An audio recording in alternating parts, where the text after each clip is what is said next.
My grandfather gave me the worst financial advice of my entire life. He looked me right in the eye and told me to never, ever save money. Yep, you heard that right. Never save money. As a kid, I was totally floored, which was pretty weird, because the man's own financial system was, let's just call it, unconventional. I'm not kidding. He literally hid wads of cash inside old pickle jars. And yes, the actual pickles were often still floating around in there. Was it inflation-proof? Definitely not. Pickle-proof? Well, the jury's still out on that one. So this whole thing started when I was about 14. I proudly showed him my entire life savings, a grand total of 2,000 rupees, all neatly tucked away in my shiny piggy bank. I felt like a tycoon. He just glanced at it, shook his head, and dropped that infamous line. I honestly thought he'd finally lost it from sniffing too many pickle fumes. It took me years to finally get what he was trying to tell me. It wasn't about being irresponsible with money at all. It was about a really deep secret about how money actually behaves in the world. This was his whole point. He said, if money sits still, it dies slowly. Now back then, that sounded like complete nonsense. I didn't get inflation. To me, inflation was just that heartbreaking moment when the price of a samosa went from 10 rupees to 12. Basically ruining my childhood. But that little samosa price hike was the perfect example of what inflation really is. It's this quiet, invisible process that just slowly eats away at what your money can actually buy. And this is exactly why he believed that just saving money was so dangerous. He was trying to warn me about this hidden trap of just letting your cash sit around, whether it's in a piggy bank, under your mattress, or, in a pickle jar. And this little chart shows the problem perfectly. Let's say you take 1,000 rupees today and just stash it somewhere safe. Well, in 10 years, you'll still have exactly 1,000 rupees. The number itself doesn't change, but its power has shrunk.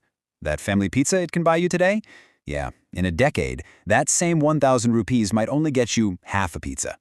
So the way to think about it is that inflation is always quietly nibbling away at your savings. It's kind of like that one cousin we all have who always finds and eats the snacks you specifically hid for yourself for later. Yeah, you know the one.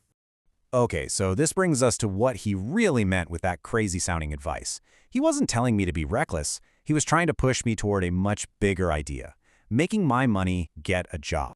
And this is the real mindset shift. The goal isn't just to pile up money.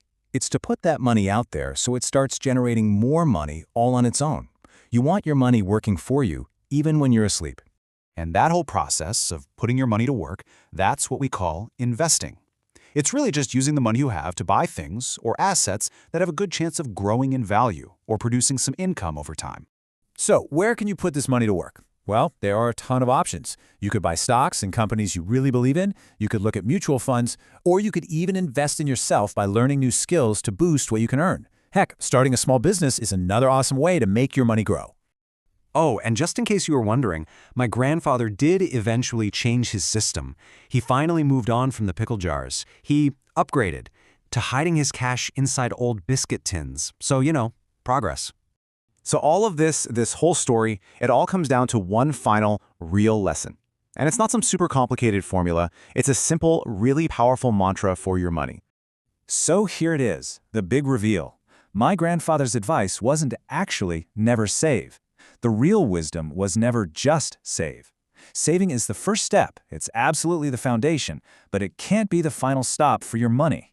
It's really just a three-part process, and it's so simple. First, you save your money. That's essential. But you don't stop there. Second, you take those savings and you invest them. And third, you let those investments grow over time so they can outrun that sneaky inflation cousin we were talking about. Because if you only ever save, your money basically retires. It stops working. And unlike you, when your money retires, it's not going to be sending you a pension check every month. It's just sitting there, losing its power. If this got you thinking, you should definitely stick around. In our next explainer, we're going to tackle a question I think we've all wondered about.